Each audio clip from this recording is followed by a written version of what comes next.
everyone, welcome to SST College of Arts and Commerce. This is SST Edupedia and I'm assistant teacher Aksa Naik.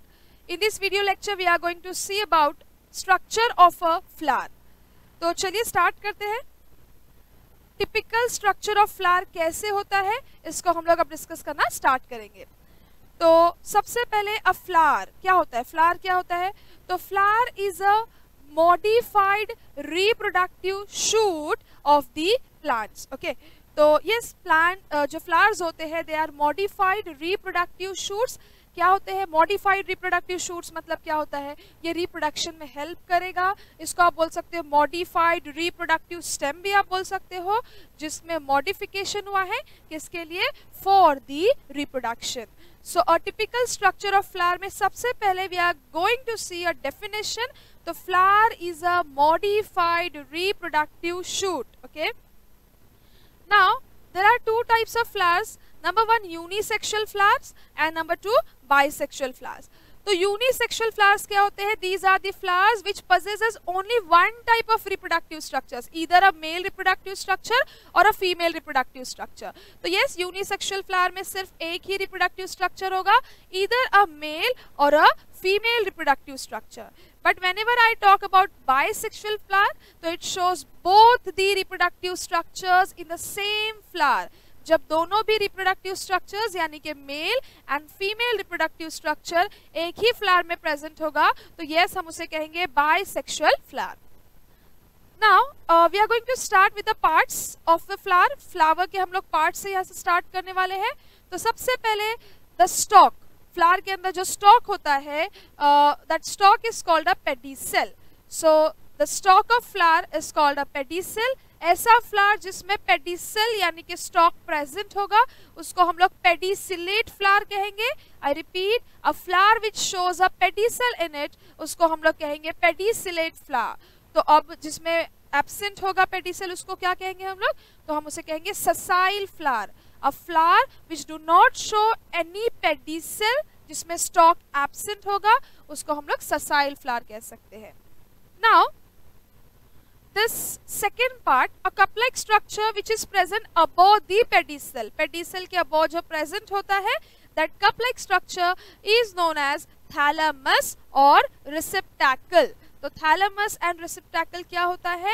This is the structure जो flower के दूसरे parts को क्या करता है? attach करके रखता है. तो yes, we have seen two parts till now. Number one pedicel and number two thalamus or receptacle. Next one, see the diagrammatic representation of this pedicel and receptacle. You can see a stalk pedicel and above the pedicel there is a receptacle or you can call thalamus also. Now let's discuss the important parts. Okay, जो उसको protection provide कर रहे हैं किसको? reproductive structures को. तो those protective coverings जो form करते हैं उन्हें हम लोग कहते हैं accessory walls. तो हम लोग अब यहाँ पर डिस्कस करने वाले हैं अबाउट दी एसेसरी वॉल्स. तो एसेसरी वॉल्स जो फ्लावर के होते हैं उसमें सबसे पहले द कलर्ड पार्ट. अब कलर्ड पार्ट क्या होता है? We knew this already, we have done in the 10th standard 9th standard में हम लोगों ने देखा है.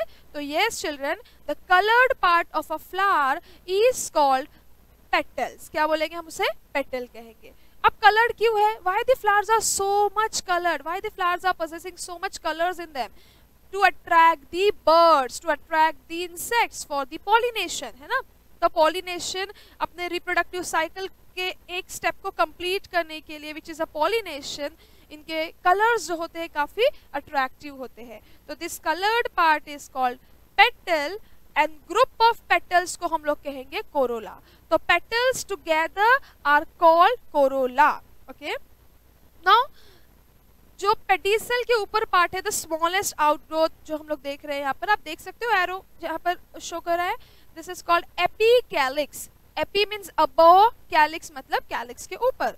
तो या this is epicalyx and there is a calyx and this calyx is nothing but the group of sepals.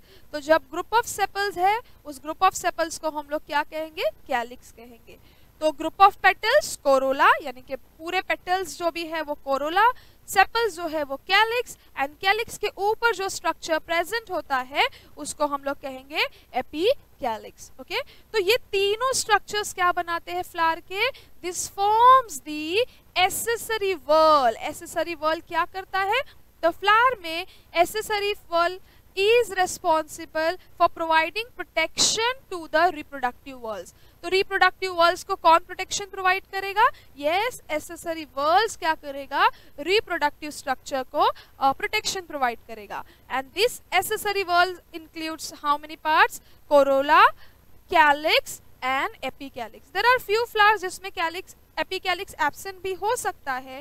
There are few structure जिसमें sometimes calyx जो होता है कोरोला से ही अटैच्ड होता है। It completely depends. ओके, हम लोग अभी यहाँ पर सिर्फ एक टिपिकल स्ट्रक्चर जो फ्लावर का होता है उसको डिस्कस कर रहे हैं। Next about the female reproductive parts है ना, रिप्रोडक्शन। तो रिप्रोडक्टिव वॉल जो होता है उसको एसेंशियल वॉल कहते हैं। सो एसेंशियल वॉल में रिप्रोडक्टिव पार्ट्स होते हैं। रिप्रोडक्टिव पार्ट में firstly we are going to see about the carpel. तो yes, carpel is a female reproductive wall. I repeat, carpel is a female reproductive wall. It includes 3 different parts. Number 1, stigma. It is very useful to capture the pollen grains. Pollen grains को capture करने में it is very useful. Then comes a long tube-like structure, and that long tube-like structure is called a style. And the last part जो यहाँ पर अभी फिलहाल hidden है, हम लोग नेक्स्ट स्लाइड में इसका डायग्रामेटिक रिप्रेजेंटेशन भी देखेंगे। तो that is this is called an ovary. Okay, तो female reproductive structure is a carpel. Carpel has 3 parts in it, stigma, style and ovary. Okay, चलिए अब डिस्कस करते हैं about the by seeing the diagrammatic representation you can see stigma, style and ovary को carpel, अभी आप देखोगे यहाँ पर तो pistil लिखा हुआ है, तो yes, either you called carpel or a pistil। तो carpel and pistil both are the female reproductive structures। okay, अब हम लोग स्टार्ट करने वाले हैं with the male reproductive parts, but before that जो ओवरी है उसको हम लोग देखेंगे। तो ovary, this is the ovary and this ovary has many ovules in it। okay, तो जब एक फ्लावर मैच्योर हो जाता है तो ओवरी बनता है फ्रूट्स एंड ओव्यूल्स डेवलप हो जाते हैं इनटू द सीड्स। तो this is the ovary. Ovary mature flower के अंदर क्या बनेगा? फ्रूट्स को फॉर्म करेगा, फ्रूट्स में डेवलप हो जाएगा। एंड जो ओव्यूल्स है which are present inside the ovary वो किस में डेवलप हो जाएंगे? Yes, in the seeds. Okay, तो this is all about the female reproductive structure. तो फीमेल रिप्रोडक्टिव पार्ट जो फ्लावर में होते हैं, पॉइंट नंबर 1 उसको हम लोग कार्पेल कहेंगे और पिस्टल कहेंगे। तो दिस कार्पेल, इसको 3 पार्ट्स में डिवाइड किया, stigma, style and ovary. Stigma sticky होता है so that it can capture the pollen grains. Style is a long tube like structure and ovary जो होता है मेन पार्ट होता है फीमेल रिप्रोडक्टिव स्ट्रक्चर का। Ovary possesses ovules inside it। Ovary mature होके क्या बनाएगा? फ्रूट में डेवलप हो जाएगा। एंड ओव्यूल्स जो है after mating with the male gamete, ovule के अंदर एग प्रेजेंट होता है which is a female gamete, तो मेल गैमेट से मैटिंग करके ओव्यूल्स जो होंगे सीड्स में डेवलप हो जाएंगे। तो चलिए नेक्स्ट पे चलते हैं। अब हम लोग डिस्कस करेंगे about the male reproductive parts. Okay, तो मेल रिप्रोडक्टिव स्ट्रक्चर सबसे पहले फ्लावर्स में उसको कहेंगे स्टेमेन। क्या कहेंगे हम उसे? स्टेमेन। तो स्टेमेन को 2 पार्ट्स में डिवाइड किया। नंबर 1, ये येलो कलर का जो आपको दिख रहा है फ्लावर का, ये जूम पिक्चर मैंने यहाँ पर डाला है, तो दैट दिस येलो कलर का part, this are called anthers. और एंथर्स जिस पर्टिकुलर स्टॉक से जिस स्ट्रक्चर से अटैच्ड होते हैं उसको हम लोग कहेंगे फिलामेंट। तो mail reproductive structure is known as stamen. Stamen has 2 parts in it, anther and filament.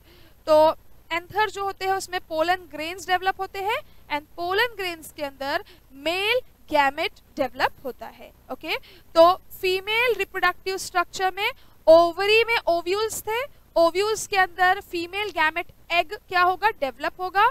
Same here, यहाँ पर stamen is a male reproductive structure, anther में पोलन ग्रेन्स डेवलप होगा and inside the pollen grains यहाँ पर जो है 2 male gametes क्या होंगे? डेवलप होंगे। तो yes, this is about the male reproductive structure and female reproductive structure. यहाँ तक हम लोगों ने देख लिया। तो अब देखते हैं डायग्रामेटिक रिप्रेजेंटेशन. तो हियर दिस येलो कलर का structure you are seeing on the screen is anther and this stalk long structure, long cylindrical stalk is called what? Filament. And this together इसको क्या बोलेंगे हम लोग? स्टेमन कहेंगे. Okay, तो this is about the stamen of a flower which is a male reproductive part और male reproductive structure. तो या this is how a typical flower looks like. तो सबसे पहले you can see this is a sepal. Sepal क्या होता है? Calyx. Group of sepals को हम लोग क्या कहते हैं? यस, कैलिक्स कहेंगे. Then this coloured part is of the petal. तो ग्रुप ऑफ पेटल्स को हम लोगों ने क्या सीखा? ग्रुप ऑफ पेटल्स को हम लोग कोरोला कहेंगे, राइट? ग्रुप ऑफ पेटल्स को हम लोग कहेंगे corolla. Come to the male reproductive structure, stamen. Stamen में दो पार्ट्स है, anther and filament. When I switch on the right hand side, left hand side, it is pistil or carpel. Either you call pistil or carpel, both are completely correct. So pistil is divided into stigma, style and ovary. And we knew now ovary के अंदर क्या present होता है? Ovules are there, right? So this stamen and pistil makes the essential whorl of a flower, and this sepal, receptacle, peduncle. Peduncle is nothing but a stalk only. Pedicel जिसको हम लोगों ने कहा. This all makes the accessory whorl. Okay, तो calyx and corolla comes into accessory whorl. Stamen and pistil or carpel comes into the essential whorl. So this is how a typical structure of flower looks like. तो यहाँ last में peduncle is nothing but the pedicel और इसके above receptacle यानी कि thalamus is present. तो सबसे पहले we have seen structure of flower में नंबर 1 हम लोगों ने यहाँ पर देखा accessory whorl and number 2 we have seen essential whorl, है ना. तो एसेसरी वर्ल में हम लोगों ने group of sepals, calyx, group of petals, corolla, है ना. कैलिक्स जो होता है ग्रीन कलर का पार्ट होता है जो पेटल्स के नीचे प्रेजेंट होता है, and petals are coloured part so that they can attract many birds and insect and they could complete their pollination, है ना.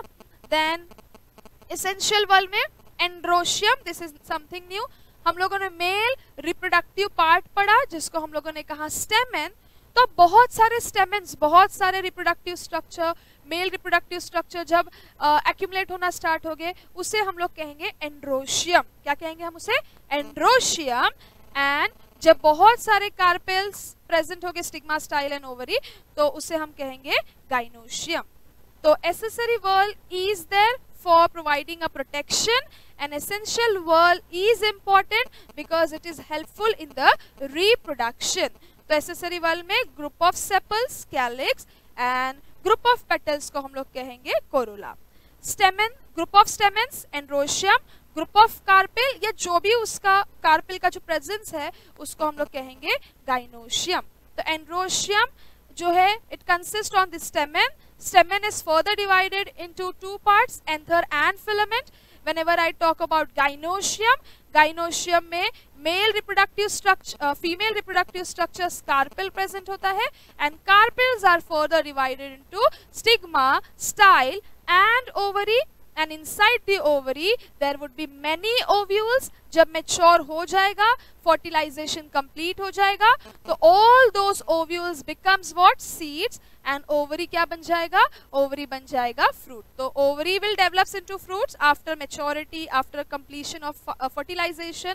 And जो ovules है वो क्या बन जाएंगे? Seeds में develop हो जाएंगे. So this is all about the typical structure of a flower, जिसमें हम लोगों ने दो whorls पढ़े, accessory whorl and essential whorl. Accessory whorl protection के लिए, essential whorl for the reproduction. Accessory whorl calyx and corolla, and essential whorl में कौन था? Androecium, gynoecium.